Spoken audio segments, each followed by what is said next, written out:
Filipenses capítulo 2 e o verso 5 diz assim a palavra do Senhor: de sorte que haja em vós o mesmo sentimento que houve também em Cristo Jesus, que mesmo sendo em forma de Deus, não teve por usurpação ser igual a Deus, mas aniquilou-se a si mesmo, tomando forma de servo, fazendo-se semelhante aos homens, e achando em forma de homem, humilhou-se a si mesmo, sendo obediente até morte de cruz.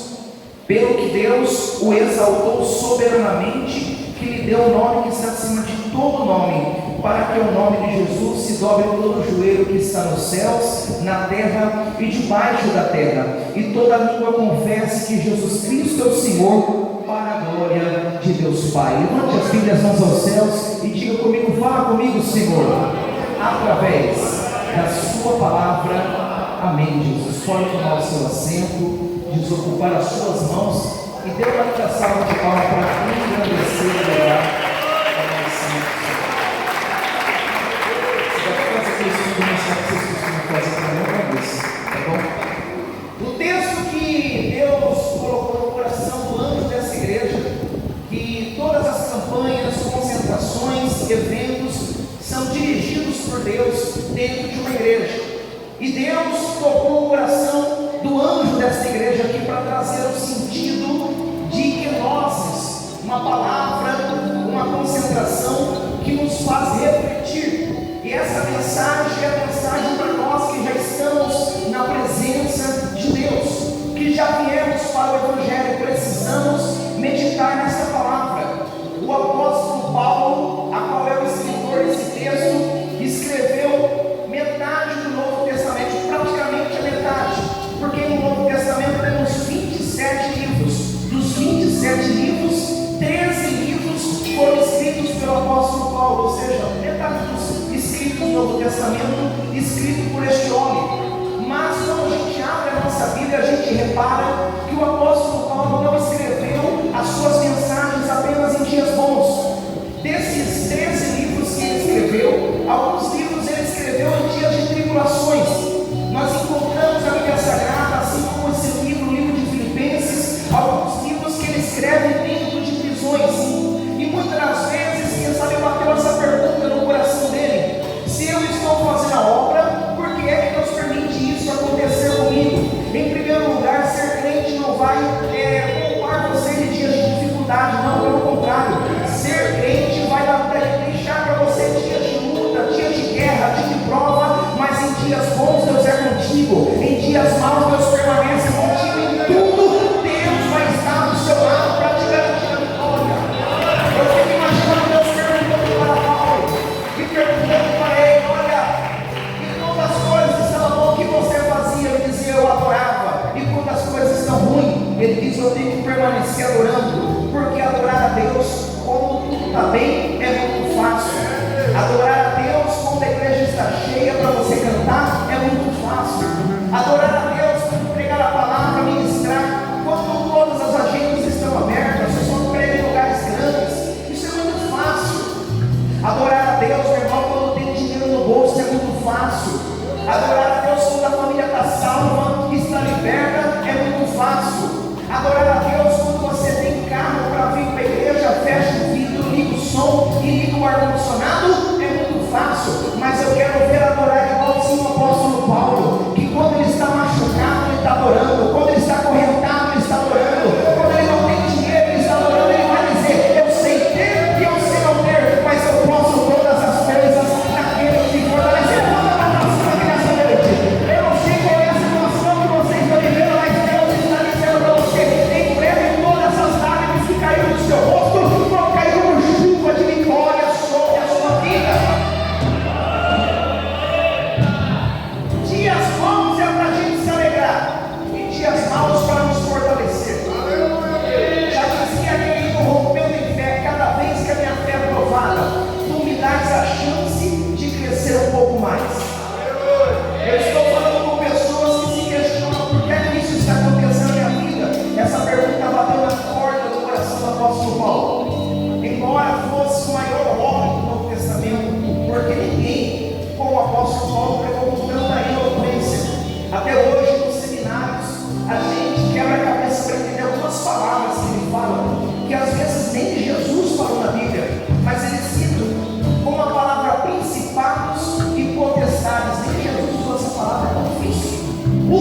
usurpação, nem Jesus usa a palavra publicada, mas o apóstolo Paulo vem de uma escola teológica que aprendeu os pés do doutor Gamaliel.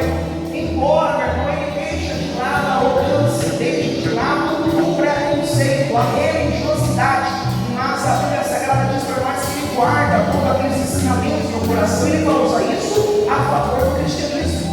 Há passagens, por exemplo, que o apóstolo Paulo cita filósofos do seu tempo, porque ele é uma pessoa eloquente. A Bíblia Sagrada vai dizer para nós que entre os 13 livros que o apóstolo Paulo ministra, que ele manda cartas, que ele envia, meu irmão, mensagem para as igrejas que ele tinha plantado, dentre esses 13 livros, 4 livros ele escreveu na sua primeira visão.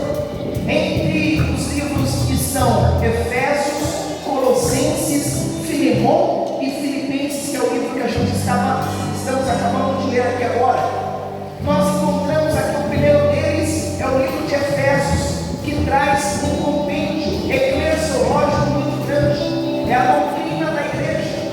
O livro de Efésios é o livro do maior tratado teológico da matéria de eclesiologia da Bíblia. Então ele manda a sua carta para a igreja de Éfeso e ali ensina sobre os deveres da igreja, a igreja como órgão e a igreja como organismo que mantém a igreja. Ele manda a sua segunda carta de dentro dessa mesma prisão, que é a primeira prisão que ele está em Roma, e ele manda a carta aos Colossenses, e a carta aos Colossenses está um tratado sobre cristologia, que é um tratado sobre a doutrina de Cristo. E a terceira carta que ele manda de dentro dessa prisão é a carta para Filemon, seu filho na fé, a qual tem um escravo que é fugitivo. E justamente nessa mesma prisão que o apóstolo Paulo está, esse Onésimo chega, e ele dizendo: eu vim fugindo do meu Senhor. Ele pergunta: quem é o seu Senhor? Ele diz: o meu Senhor é o Filemon. E ele diz: não, o Filemon é um filho na fé. E neste instante o apóstolo Paulo diz: espera aí, vou mandar uma carta para Filemon. E a carta que ele manda é uma carta pessoal para Filemon. Ele fala para Filemon: tudo que o seu empregado deve para você, coloca na minha conta. Parece que ele tem um depósito. Parece que neste momento, meu irmão, Filemon tem uma dívida espiritual com o apóstolo Paulo, que foi o seu pai na fé. E quando o apóstolo Paulo diz: tudo que ele deve para você, bota na minha conta, obviamente ele estava dizendo: libera o perdão para quem te machucou, meu irmão. Se você quer crescer espiritualmente, libera o perdão para quem te machucou, libera o perdão para quem falou mal de você, meu irmão. O mais forte é que libera o perdão. Se você guardar essa mágoa, esse rancor no seu coração, vai te impedir de chegar no céu. Então vale muito mais ter paz do que ter razão do que ter problema na nossa vida. É uma carta de perdão. E a última das cartas que ele manda nessa mesma prisão é essa carta que a gente acaba de ler. A carta à igreja de Filipe, a igreja de Filipenses. E quando ele manda essa carta ela vai falar sobre o que contribuiu para o progresso da igreja. E você vai dizer assim: pastor, o que contribuiu para o progresso da igreja foram as ofertas. Eu vou dizer: não. Pastor, o que contribuiu para o crescimento da igreja de Filipe foi grandes pregadores e grandes congressos. Eu vou dizer: não. Algumas pessoas podem dizer que, pastor, foi uma banda tão top quanto essa tocando. Eu vou dizer: também não foi. O que contribuiu para o crescimento dessa igreja, a gente vai dizer, foram as visões. O que contribuiu para o crescimento dessa igreja foram as fofocas, foram as heresias que algumas pessoas tentaram plantar para distorcer o que ele tinha ensinado. O que fez o progresso da igreja crescer ali, na sua vida espiritual, na sua carreira ministerial, foi justamente os dias maus. É como se eu tive um professor na minha infância que me ensinou a tocar guitarra. Eu me recordo que quando eu fui para fazer a aula, ele mandou para mim uma carta, tem a carta até hoje.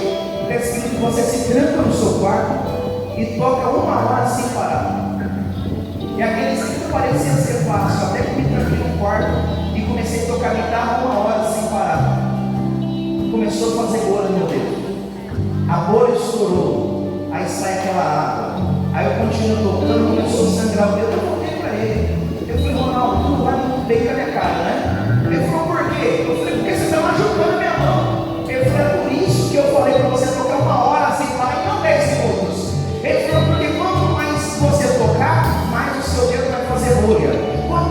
fazer bolha, mais rápido ele vai estourar bolha. Quanto mais ele estourar bolha, mais rápido ele vai calejar. E quando tiver calejado, você vai tocar nem corda nem contrabaixo, não vai sentir mais dores, porque o que não te mata te fortalece. Está entendendo o recado de Deus? Tem momentos que você está passando de tristeza, mas contribui para o progresso seu espiritual. É Deus que fere, mas é Ele que cicatriza as feridas de cada palavra.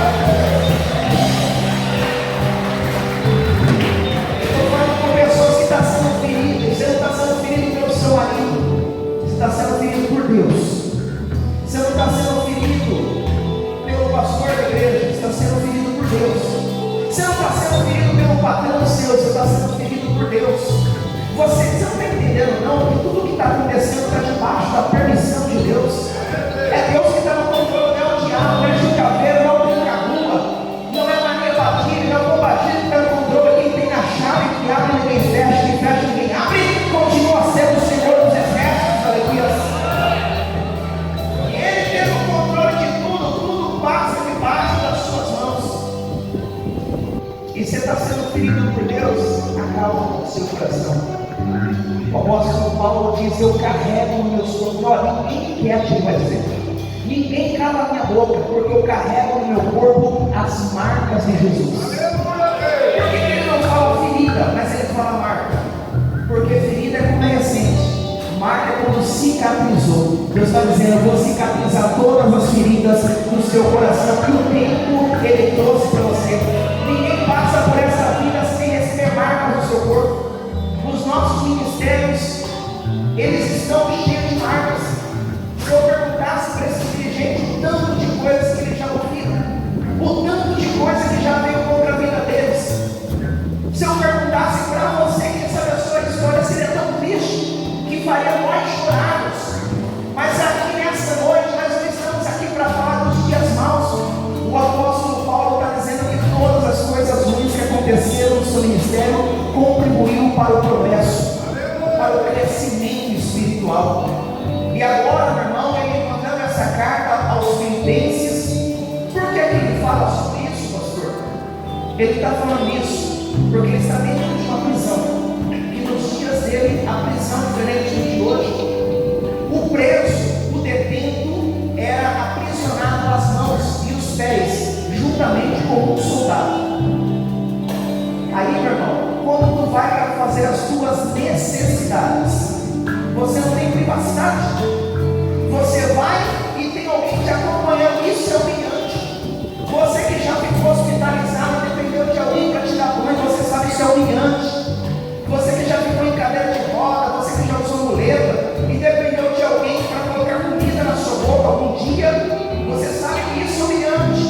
E o apóstolo Paulo, quando ele olha para um momento difícil, para ele não tem alguém acompanhando, para ele dormir, alguém tem que dormir do lado dele, para ele comer, alguém tem que estar com a mão juntamente com a dele. Parece humilhante, mas de repente ele para de olhar, porque o mundo não gira só em torno da gente, não.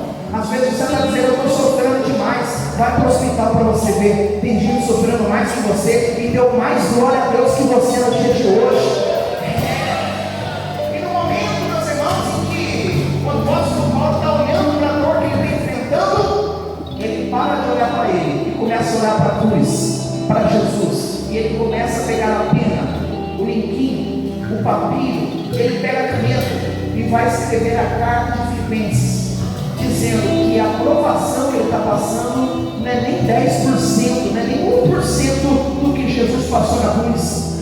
Ele está dizendo: se o que eu estou passando eu considero ser uma humilhação, imagina o que Cristo passou na cruz. A Bíblia fala para nós, meus irmãos, sobre a provação que Jesus passou. E o apóstolo Paulo agora, na carta do soldado, sofrendo uma humilhação muito grande. Aqui neste momento ele pega também e manda outras cartas. Em certo momento ele manda também uma carta para uma igreja que ele vai dizer: porque a nossa leve e momentânea tribulação produz para nós um peso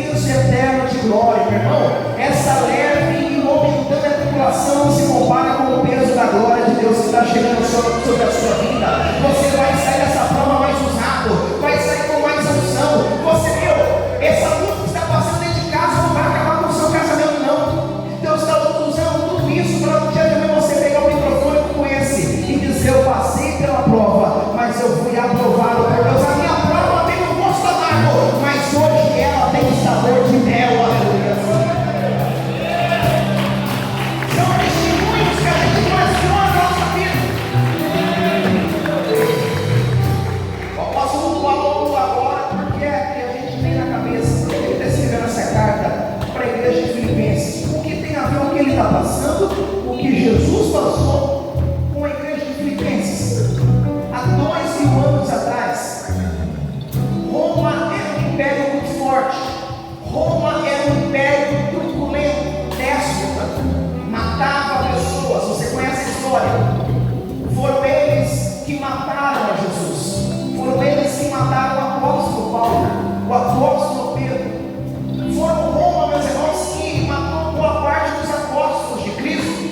E a gente, quando abre a nossa Bíblia no livro de Filipenses, o que tem a ver a igreja de Filipenses com o sacrifício de Cristo? Há 2000 anos atrás, como Roma era um império muito forte, algumas pessoas queriam ter a cidadania romana. Porque ter a cidadania romana significava status, significava privilégios, significava apelar diretamente a César. E naqueles dias no mundo antigo, existia dois grupos. Quem não era um cidadão romano era um cidadão comum. Era basicamente assim: ou um cidadão romano ou um cidadão comum. Podia ser administrado por Roma. Todavia, se não tivesse um documento da cidadania romana, era um cidadão comum. E neste momento algumas pessoas lutavam por esses privilégios. Mas em 42 a.C., a cidade de Filipe teve uma batalha, onde Roma ganhou essa batalha. Roma, tendo ganhado essa batalha, trouxe agora um benefício para a cidade. Eles queriam trazer agora um privilégio para a cidade e liberaram a cidadania romana para todos os habitantes, os moradores da cidade de Filipe, de tal forma que agora era uma província, agora era uma cidade onde as pessoas militares se aposentavam e passavam o final das suas vidas se gabando das medalhas, se gabando das vitórias. Eram pessoas orgulhosas, cresceram financeiramente, agora curtiam o seu plano de aposentadoria. Agora o apóstolo Paulo pisa os pés nessa cidade, e quando ele pisa pela primeira vez, você já conhece a história de Paulo e Silas. Eles chegam naquela cidade, encontram uma resistência muito grande, eles apanham, mas eles plantam o evangelho naquele lugar. A jovem agora é liberta, e a Bíblia fala para nós que há por isso um evangelismo muito grande naquele lugar. O apóstolo Paulo sai, e a Bíblia Sagrada diz para nós que tempos depois a igreja ouve falar que o apóstolo Paulo está nessa prisão aqui escrevendo cartas. O apóstolo Paulo agora, ele está sendo prisioneiro de Roma, e a igreja agora é uma igreja consolidada, uma igreja edificada, que agora levanta fundos para ajudar o apóstolo Paulo, dizendo: ele pode estar neste momento passando por necessidade. E o apóstolo Paulo realmente não tinha salário, ele dependia da oferta das pessoas para sobreviver. Tanto que aqui a gente vai ver que a Bíblia Sagrada diz para nós que vai um servo do Senhor, vai agora um crente que chega até o apóstolo Paulo com a contribuição da igreja dos Filipenses. E quando ele chega até o apóstolo Paulo com aquela coleta que foi levantada pela igreja, ele vai alugar uma casa, e nessa casa, meu irmão, ele vai apregoar a palavra. Agora chega um servo de Deus muito abençoado, que agora chega com um relatório sobre a igreja, dizendo: a igreja cresceu financeiramente, a igreja cresceu espiritualmente. O apóstolo Paulo diz: mas é tudo? Ele vai dizer: só tem um problema, Paulo. Ele vai dizer: só tem um problema. Ao mesmo tempo que a igreja cresceu financeiramente, espiritualmente, nos dons do Espírito Santo, a cultura romana influenciou na igreja. E quando a cultura romana influenciou na igreja, o orgulho dos romanos, por ser cidadãos romanos, por ser pessoas que lutam pelos seus privilégios, pela sua posição, pelo seu status, o povo da igreja foi influenciado a ter status dentro da igreja. Alguém levantando e dizendo: eu sou cooperador, eu sou mais do que um membro. Alguém dizendo: eu sou diácono, sou mais do que um obreiro. Alguém levantando uma carteira e dizendo: eu sou presbítero, eu sou mais do que um diácono. Alguém levantando a carteira e dizendo: eu sou pastor, eu sou mais do que um presbítero. E a cultura que estava em Roma pegou a igreja. O apóstolo Paulo agora, ele vai pegar a carta, ele vai mandar por aquele servo de Deus, dizendo para o povo: vocês precisam esvaziar-se de si mesmo. E qual é o modelo? O modelo não é Pedro, o modelo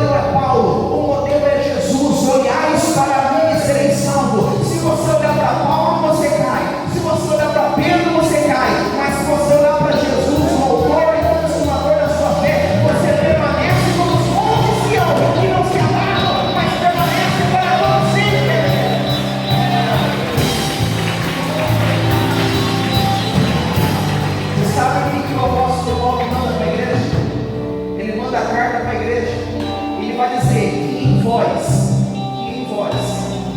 haja o mesmo sentimento que houve em Cristo Jesus. Que mesmo sendo Deus, eu acho que você não entendeu direito, que mesmo sendo Deus, não teve por usurpação ser igual a Deus. Ele poderia na primeira humilhação dizendo: você não sabe com quem você está mexendo, vou mandar cair fogo do céu igual os Irias. Mas ele precisava ser servo. O maior acontecimento da humanidade não foi o homem sair da terra e pisar na lua, mas foi Deus sair dos céus e pisar na terra. O verbo encarnado de Deus, ele não merecia perdão, ele não merecia a cruz. Aquela cruz era para você, mas ele tomou o seu lugar para que hoje você tenha a vida eterna. Ele não merecia nada disso. Jesus, ele estava lá em cima nos céus.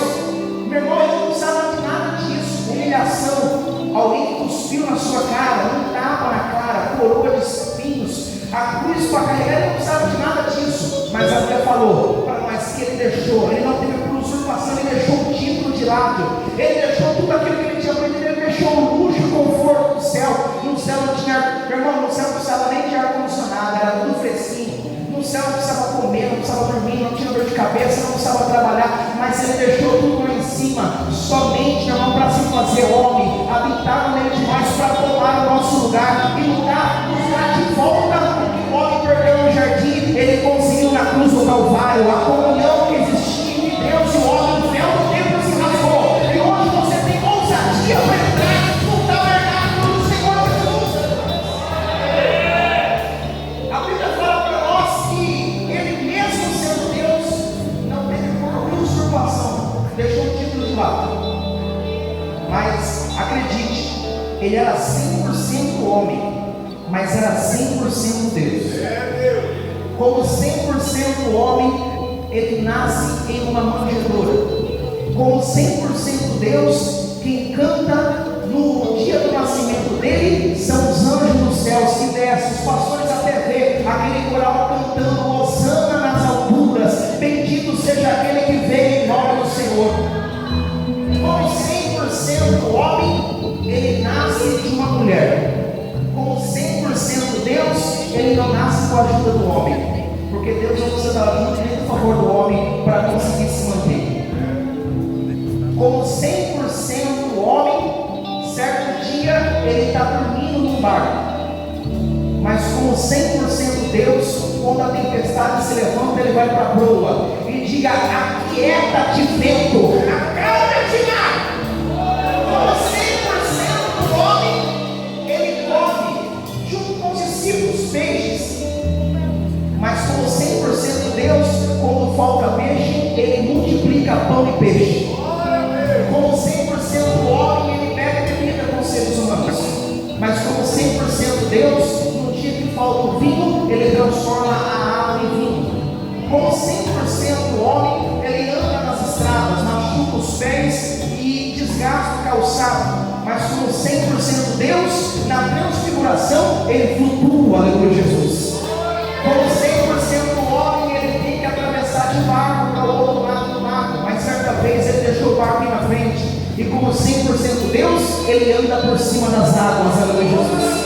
Como 100% homem, meu irmão, ele morre em uma cruz, que era um signo de maldição, mas como 100% Deus, a morte não consegue segurar o dono da vida. Ao terceiro dia, ele ressuscitou. Há algumas pessoas na Bíblia que são a tipologia de Cristo. O que é isso, pastor? É alguém que representa em uma ocasião o caráter de Cristo, algo que Cristo representou. E eu, voltando algumas páginas para trás, na Bíblia Sagrada, começo a ver. Você nunca se perguntou por que é que eu existo? Será que só eu pergunto essa pergunta? Né? Será que Deus mesmo? Você nunca teve uma crise existencial que perguntou: será que foi Deus que me chamou ou será que eu fui chamado pelo homem para eu estar passando o que eu estou passando? Algumas perguntas vêm na nossa cabeça, até o mais sábio tem perguntas. Não é porque o pastor Rafael é o dirigente da igreja que ele não tem perguntas na sua cabeça. Não é porque esses dirigentes são os dirigentes das vozes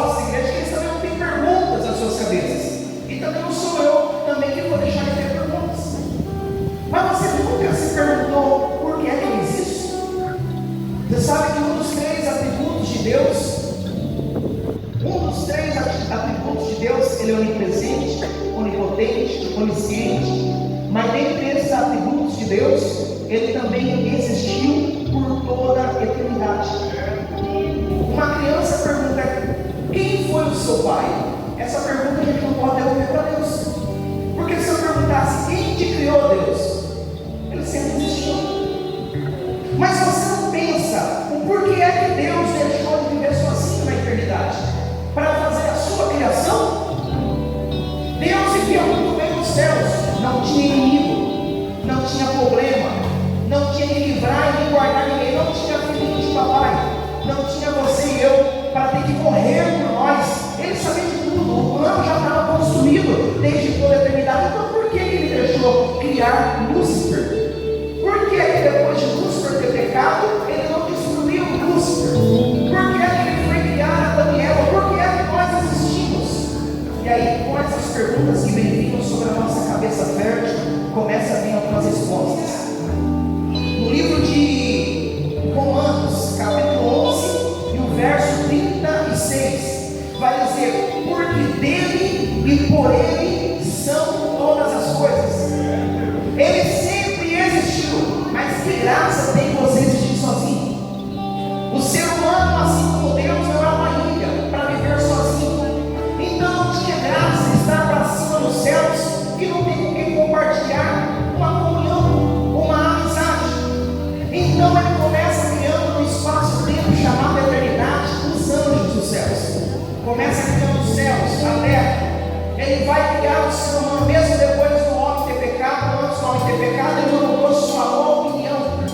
E aí você pergunta: então por que é que Deus me criou? Lá no livro de Efésios, capítulo 1, versículo 6, vai dizer: para louvor e glória da graça pela qual nos fez agradáveis a si no amar. Ele foi aquele que criou a cada um de nós para a sua glória, para o seu louvor. Aqueles hinos que a gente canta de adoração, que diz que é para o seu louvor que a gente está aqui nessa noite, nesse culto, nessa adoração. Não é um culto apenas cantado, mas é uma declaração que Deus fez através do louvor.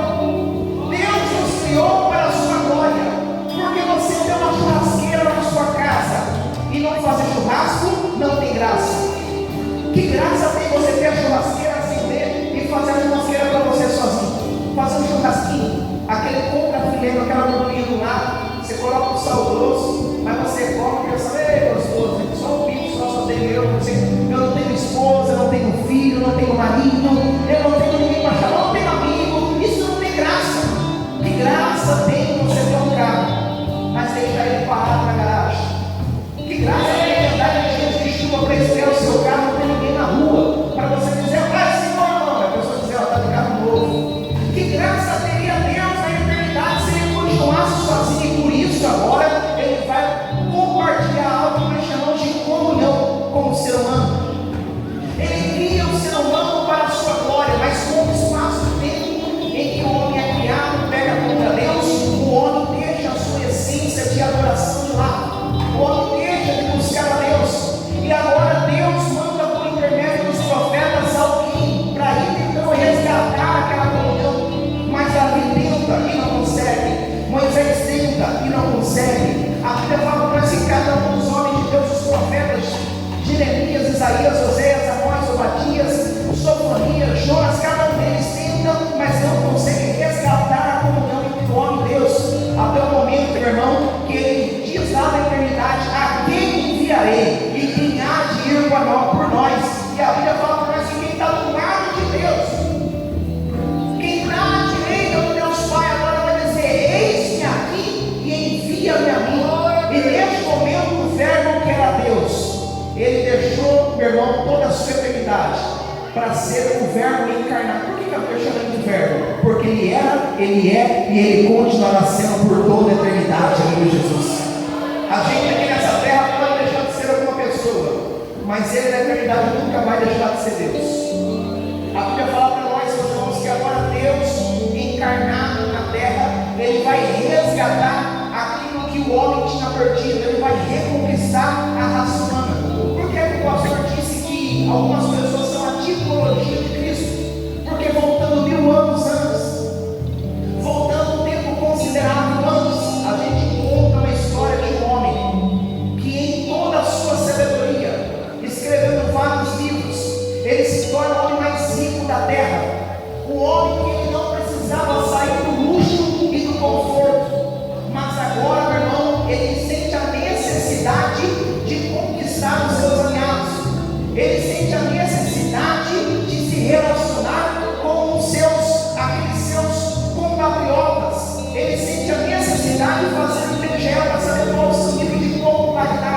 ele sente necessidade de ter um relacionamento com o seu povo. E a Bíblia Sagrada diz para nós que esse homem chamado Salomão, tendo todo o seu luxo, conforto, pessoas saíram da distância para poder ver a magnificência de tudo aquilo que ele tinha, ver todo o luxo, conforto, toda a organização que ele tinha no palácio. Mas agora diz para nós a palavra do Senhor, que na hora que ele está no seu trono, não tem graça você só ficar resolvendo o problema e não sair dali. Que graça você teria, meu irmão, de ter milhões na sua conta e não poder ir para um shopping para gastar o seu dinheiro, porque você é famoso demais para ser famoso? Isso não tem graça.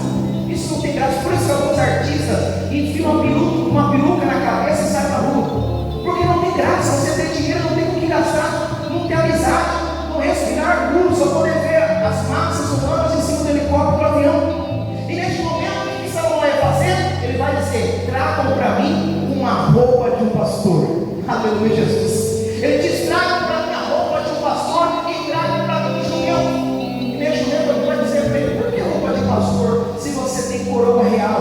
Por que roupa de pastor se você tem o melhor dos mantos, linho de cetim, linho que é fino, as melhores roupas que um homem pode vestir você tem? Por que roupa de pastor? É uma roupa monótona, é uma cor só, é uma cor bege, é uma roupa. E neste momento ele diz: vocês não entendem, eu preciso nesse momento deixar de ser um pastor, deixar de ser um rei para ser um pastor e conhecer de perto o meu povo. E neste momento, meus irmãos, a Bíblia fala para nós que ele sai pelas ruas de Jerusalém, ele sai pelas ruas de Israel para perguntar: o que é que vocês acham do rei de Israel? E alguém vai dizer: não, o rei podia ser bom nisso, o rei é bom naquilo. Alguém vai dizer: o rei nunca desceu para falar conosco. Você sabe que isso aconteceu nos céus? O homem pensava: por que é que Deus, ele só fala lá de cima, mas ele nunca desceu para falar conosco?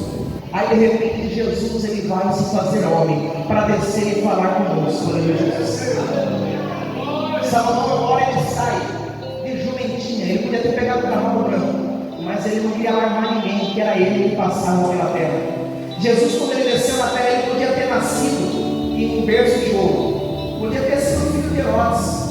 Jesus, quando ele veio no mundo, ele poderia muito bem nascer uma mistura, meu irmão, de olhos claros, com aquela tonalidade de pele que parece que ele está com anemia, de tão branco, transparente que ficou. Jesus, quando ele veio na terra, ele poderia ser uma pessoa que todo mundo olhasse para ele e dissesse: esse verdadeiramente é Deus. Mas a Bíblia fala para nós, Isaías profetizando, que ele era castigado pelo sol do deserto, era moreno. A Bíblia fala para nós que nós olhamos para ele e nem desejamos. Era um homem ferido, machucado de Deus, mas sobre as suas pisaduras a gente foi sarado. Foi sobre as suas pisaduras que a gente foi restituído. O castigo que nos traz a paz estava sobre ele. Foi por causa desse sacrifício dele que deixou no céu e desceu na terra que nos trouxe a vida eterna. Agora ele sai andando pelas ruas de jumentinho, roupa de pastor, e alguém vai abrindo o portão de Jerusalém dizendo: ei, pastor, pode passar, pastor, vai para onde? Ele diz: eu queria conhecer um pouco esse povo de Salomão. Eles nem fazem ideia quem era. Jesus, quando estava na terra, as pessoas miravam ele. Se alguém soubesse quem era ele quando ia nascer, não deixava ele nascer na manjedoura, dava o melhor hotel de 5 estrelas para ele nascer. Mas Deus é assim, ele gosta de testar o ser humano. A Bíblia fala para nós que muitos, sem saber, hospedaram anjos em seu lar. Às vezes há uma pessoa que bate na porta da sua casa como os anjos da madrugada, o Senhor está dizendo. Algumas pessoas nem fazem ideia, mas estão sendo anjos de Deus por onde passa. É o próprio Deus indo juntamente com a pessoa daquele grande dia.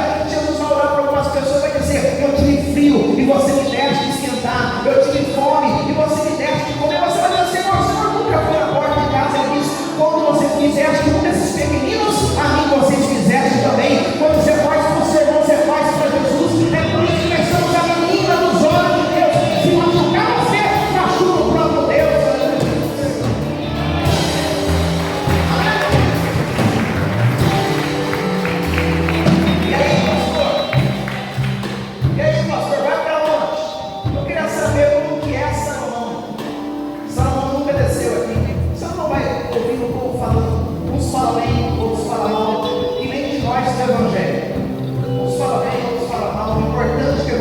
seja pregado a toda criatura. A Bíblia fala para nós que até o momento que está vendo que está chegando as altas madrugadas e chega a hora de voltar. E na hora que ele está vendo que chega a hora de voltar, ele diz para as pessoas, alguém diz para ele, está tarde. E antes que o sol se ponha, você tem que estar no seu plano para resolver os problemas, porque 7, 8 horas da manhã é hora de trabalhar. Neste momento eu fico imaginando que ele vai voltando, mas quando ele vai voltando, ele vem descendo uma ladeira.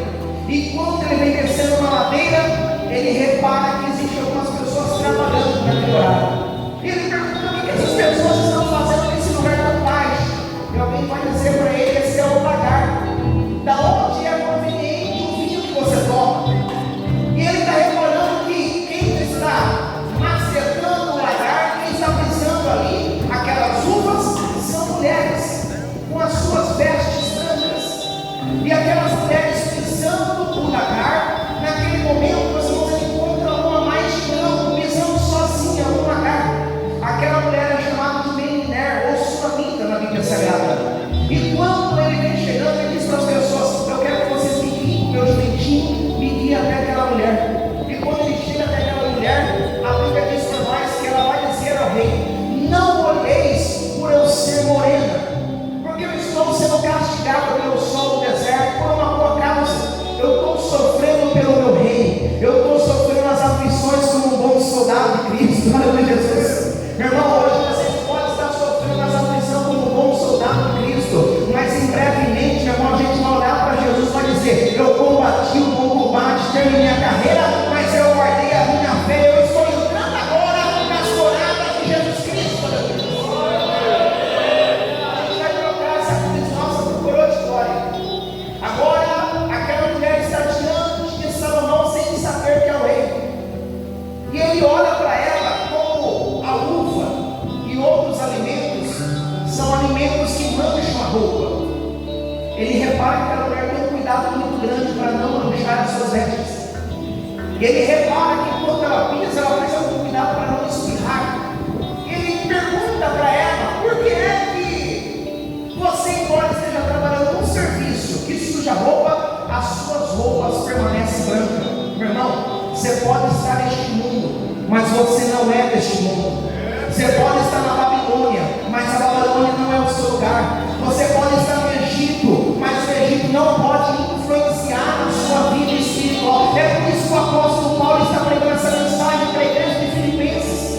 Porque embora a gente pode estar em Filipenses, mas Filipenses não é a nossa casa. Em breve a gente vai voltar para lá, glórias a Deus. A Bíblia fala para nós: eis que eu vou nos preparar um lugar, para que o lugar que eu venho estar, vocês vão estar também, aleluia, Jesus. No momento em que ele vê ela cantando esse plano, ele pergunta: mas por que você não suja as suas roupas? Ela diz: por quê? Tem uma promessa, que em breve o rei vai voltar. E quando o rei voltar, a profecia que ele vai nos visitar, ele não pode nos ver com as vestes sujas, as vestes manchadas. Ei, Filipenses, vocês que estão aqui me ouvindo com essa palavra, Roma não pode influenciar a nossa fé.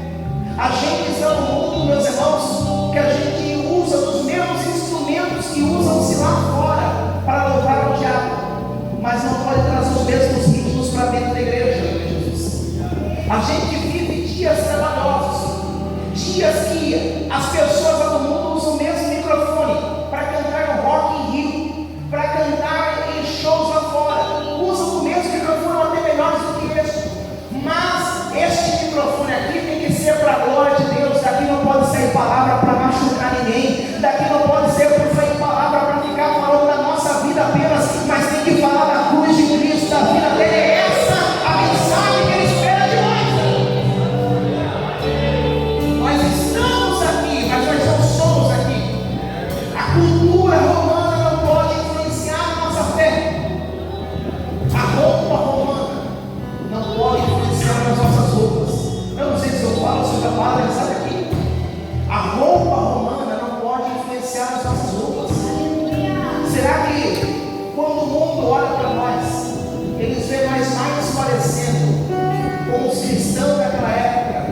Deus está dizendo: se esvazia das coisas do mundo, fica com a bênção, fica com o Evangelho, guarda a sã doutrina do Senhor. Ainda que muitos vão se apostatar da fé, mas conserva você na doutrina, porque fazendo assim salvarás tanto a você como os que te ouvem também.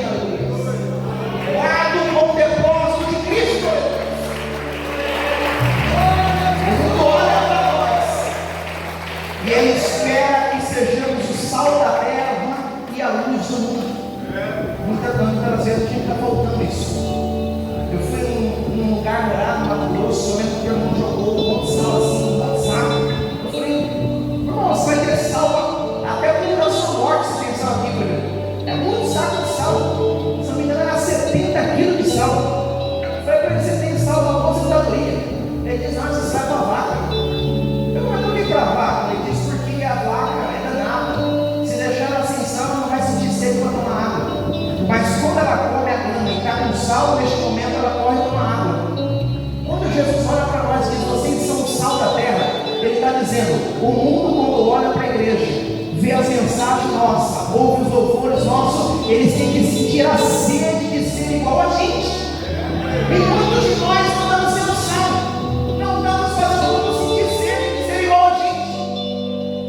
A igreja de Filipenses enfrentava essa cultura romana que influenciava, que tentava apagar a chama do Espírito Santo, mas o apóstolo Paulo está dizendo: vocês precisam se esvaziar, porque quando vocês tiverem essa humildade de Cristo, de deixar tudo aquilo que vocês têm de soberba, tudo que vocês têm de ganância, vocês vão ter um benefício de Deus.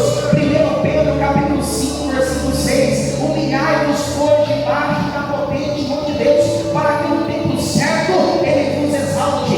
Tiago capítulo 4, versículo 6: Deus resiste aos soberbos, mas dá graça aos humildes. É um benefício que Deus dá só para quem é humilde na presença de Deus. Fica de pé aqui nessa noite, fica de pé.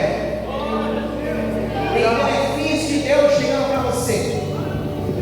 Salomão, quando olha aquela moça e vê que ela está com as roupas brancas, não tem mancha, ele olha para aquela moça dizendo: estou esperando o meu rei voltar, e por isso eu não posso contaminar as minhas roupas. Neste momento, meus irmãos, ele promete para ela: moça, eu vou, mas em breve eu vou voltar.